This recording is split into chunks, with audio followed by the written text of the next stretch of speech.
Assalamualaikum warahmatullahi wabarakatuh.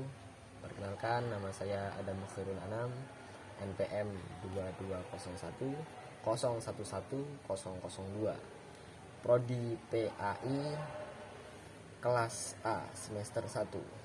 Di sini saya akan menjelaskan sedikit tentang pengertian kedudukan manusia, kemudian kedudukan manusia di alam semesta, kedudukan manusia dan di dalam Al-Quran.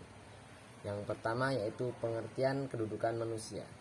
Kedudukan manusia sebagai makhluk individu adalah manusia sebagai makhluk Tuhan yang Maha Esa. Manusia sebagai makhluk individu diartikan sebagai perseorangan atau sebagai diri pribadi. Kemudian pengertian manusia sebagai makhluk individu juga diartikan sebagai makhluk yang diciptakan sempurna sebagaimana yang ada di dalam Al-Quran, yang disebutkan di dalamnya yang berbunyi bahwa sesungguhnya kami telah menciptakan manusia dalam bentuk yang sebaik-baiknya. Kemudian pengertian manusia sebagai makhluk individu juga dapat diartikan sebagai satuan kecil dalam sebuah organisasi atau kelompok. Kemudian kedudukan manusia sebagai makhluk sosial. Di sini manusia adalah makhluk yang selalu berinteraksi satu sama lain. Jadi manusia tidak dapat mencapai tujuannya atau mencapai apa yang diinginkannya dengan dirinya sendiri.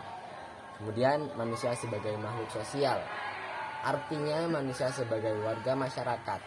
Dalam kehidupan sehari-hari, manusia tidak bisa melakukan kehidupannya sendiri karena manusia itu cenderung berkomunikasi, berinteraksi, dan bersosialisasi dengan manusia lain. Jadi dapat diartikan bahwa sejak lahir manusia sudah disebut sebagai makhluk sosial. Kemudian saya juga akan menjelaskan tentang kedudukan manusia di alam semesta.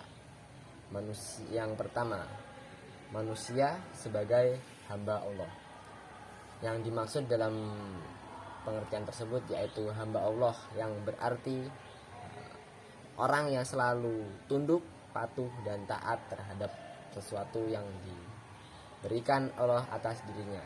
Mereka senantiasa menjalankan apa-apa yang diperintahkannya dan menjauhi segala larangannya. Kemudian manusia sebagai khilafah. Manusia sebagai khilafah itu diartikan juga sebagai penguasa di muka bumi. Penguasa di muka bumi dapat juga diartikan sebagai manusia yang bertugas untuk memakmurkan bumi dan apa yang ada di dalamnya. Kemudian kedudukan manusia dalam Al-Quran. Al-Quran memandang manusia tidak sebagai manusia yang banyak dosa dan kotor. Tidak seperti itu, tetapi Al-Quran memandang manusia sebagai fitrahnya yang suci dan mulia. Al-Quran justru memandang manusia sebagai makhluk surgawi yang sedang menjalankan perjalanan kehidupan yang untuk menuju kehidupan yang kekal di akhirat kelak. Meski harus melewati rintangan dan cobaan dengan dosa saat melakukan kesalahan di dalam hidupnya di dunia.